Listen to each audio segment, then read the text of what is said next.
बड़ी खबर आपको बताएं, आज इसरो और नासा के संयुक्त मिशन की लॉन्चिंग है। इसरो नासा के संयुक्त मिशन निसार की लॉन्चिंग आज होनी है।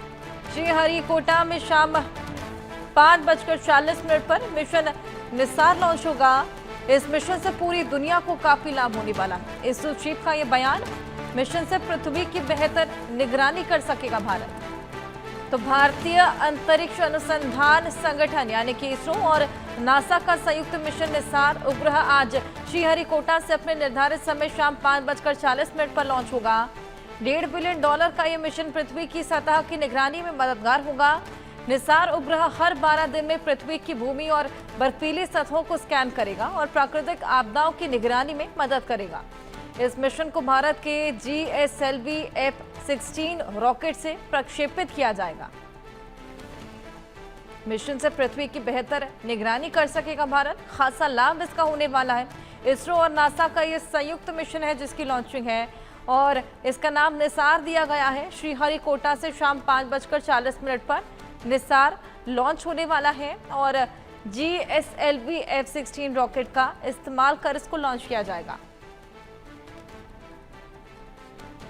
संयुक्त मिशन है ये इसरो और नासा का और आज इसकी लॉन्चिंग है 5:40 पर शाम में।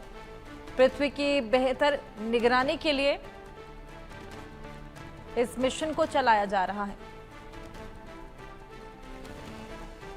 तो आज इसरो और नासा के संयुक्त मिशन की लॉन्चिंग, इसरो नासा के संयुक्त मिशन निसार की लॉन्चिंग होनी है। श्रीहरिकोटा से शाम 5:40 पर मिशन निसार लॉन्च होगा। इस मिशन से दुनिया को काफी लाभ होगा। मिशन से पृथ्वी की बेहतर निगरानी कर सकेगा भारत। भारतीय अंतरिक्ष अनुसंधान यानी कि इसरो और नासा का संयुक्त मिशन निसार उपग्रह आज श्रीहरिकोटा से अपने निर्धारित समय शाम 5:40 पर लॉन्च होगा। $1.5 बिलियन का ये मिशन है, पृथ्वी की सतह की निगरानी में मददगार होगा। निसार उपग्रह हर 12 दिन में पृथ्वी की भूमि और बर्फीली सतहों को स्कैन करेगा, प्राकृतिक आपदाओं की निगरानी में मदद करेगा। इस मिशन को भारत के GSLV F-16 रॉकेट से प्रक्षेपित किया जाएगा।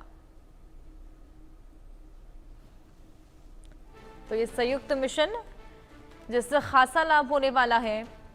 नासा और इसरो का ये जॉइंट मिशन है जिसका नाम निसार दिया गया है, जिससे दुनिया भर पे नजर रखी जाएगी। तमाम स्कैन्स करता हुआ ये नजर आएगा। हमारे सहयोगी ब्रायन थॉमस हमारे साथ जुड़ गए हैं और जानकारी उनसे लेंगे। ब्रायन, ये बेहद खास जॉइंट मिशन है नासा और इसरो का मिलकर जिसका नाम निसार दिया गया, क्या कुछ फायदा इससे होने वाला है और क्या कुछ करता हुआ ये नजर आएगा? जी बिल्कुल, देखिए निसार की अगर हम बात करें, निसार दुनिया का पहला ऐसा स्पेस मिशन है जो जॉइंटली नासा और इसरो ने मिलकर बनाया है। ये अगर हम निसार की बात करें, ये एक बहुत ही पावरफुल रेडार सैटेलाइट है जो L बैंड और S बैंड माइक्रोवेव सिग्नल से अर्थ को डिटेल्ड इमेजेस भेज सकती है और ले सकती है। इसमें एक खास सिंथेटिक अपर्चर रेडार है जिसको हम SAR भी कहते हैं।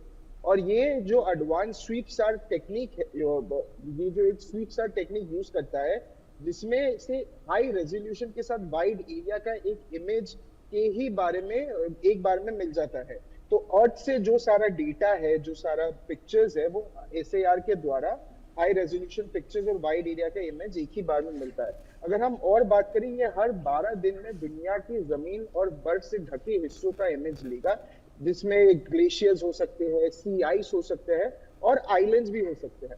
ये जो हमारे पृथ्वी है या अर्थ है, ये अर्थ के बहुत सारे चेंजेस का डेटा देगा, या कितना जंगल या कितना वुडी बायोमास है, कितना बढ़ रहा है या कितना घट रहा है, उसके सारे डिटेल्ड इमेजेस देगा। उसके बावजूद उसके साथ साथ कौन से खेत एक्टिव है, क्या बदलाव हो रहे हैं, इन सब का भी डेटा देगा।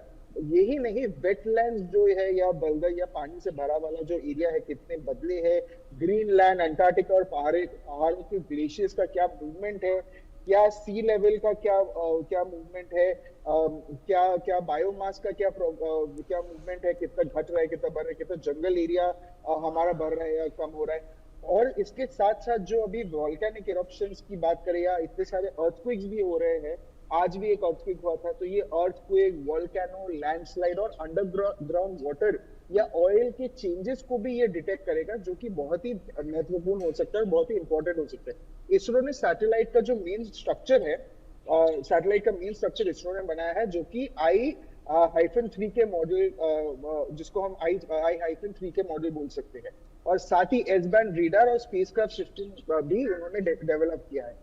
उसके साथ साथ नासा ने एल बैंड रेडार, जीपीएस और हाई स्पीड डेटा रिकॉर्डर और 12 मीटर का रिफ्लेक्टर दिया है, और 9 मीटर का एक लंबा बूम भी नासा ने बनाया है, जिससे रेडार रिफ्लेक्टर ऑर्बिट में खुला जाएगा और इसरो सैटेलाइट को कंट्रोल करेगा और नासा रेडार ऑपरेशन और ऑर्बिट प्लानिंग करेगा।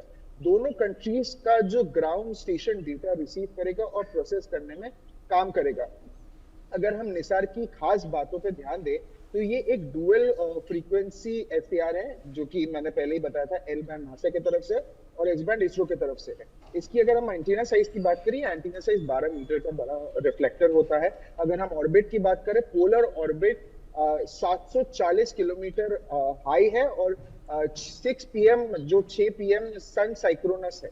और इमेज रेजोल्यूशन की बात करें, ये बहुत ही हाईटेक इमेज रेजोल्यूशन है, जो 5 मीटर से 100 या 100 मीटर तक जा सकता है। और स्वात की बात करें, वो 240 किलोमीटर तक है। मिशन लाइफ की अगर बात करें, मिशन लाइफ भी 5 साल है। और लॉन्च व्हीकल इसरो का GSLV Mk2 4 मीटर फेयरिंग का बात है। अब कैसी तैयारी, अगर हम निसार की बात करें, कैसी तैयारी हुई है मिशन पे, 8 से 10 साल का एक्सटेंसिव काम हुआ है। इसरो ने एस बैंड SAR डेवलप किया है, नासा ने एल बैंड SAR डेवलप किया है। रेडार सिस्टम को पहले अलग अलग टेस्ट किया गया था। JPL नासा ने इंटीग्रेटेड रेडार इंस्ट्रूमेंट, जो कि हम आइरिस भी बोल सकते हैं, इसरो को दिया। और फाइनल सैटेलाइट असेंबली इसरो के URSC सेंटर पे हुआ था।